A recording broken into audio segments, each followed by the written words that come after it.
وعلیکم السلام ورحمۃ اللہ وبرکاتہ۔ جی، آپ کا جو بھائی غریب ہے یا فقیر ہے تو اس کی ہیلپ آپ کر سکتے ہیں، اس کی مدد کر سکتے ہیں، اس کو آپ پیسے دے سکتے ہیں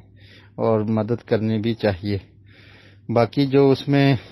اعمال کی کمیاں ہیں، نماز میں کوتاہی ہے، روزے میں کمی اگر ہے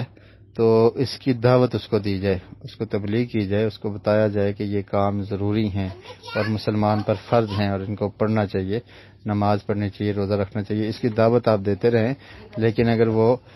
غریب ہے تو اس کی آپ مدد کر سکتے ہیں۔ باقی رہا مسئلہ زکوٰۃ کے پیسے آپ اس کو دے سکتے ہیں یا نہیں، تو اگر تو وہ آپ کے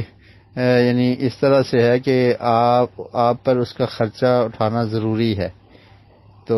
پھر تو آپ نفلی طور پہ اس کو دے سکتے ہیں، فرضی زکوٰۃ نہیں دے سکتے۔ لیکن اگر یہ مسئلہ ہے کہ وہ علیحدہ سے رہ رہا ہے اور علیحدہ رہ رہا ہے اور بالکل اس کا سیپریٹ نظام ہے،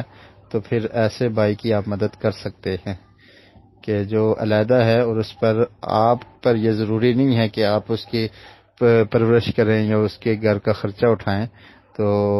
اس کو زکوٰۃ کا پیسہ بھی آپ دے سکتے ہیں۔ اگر وہ فقیر ہے یا مسکین ہے، زکوٰۃ کا مستحق ہے، تو پھر آپ زکوٰۃ کا مال اس کو دے سکتے ہیں۔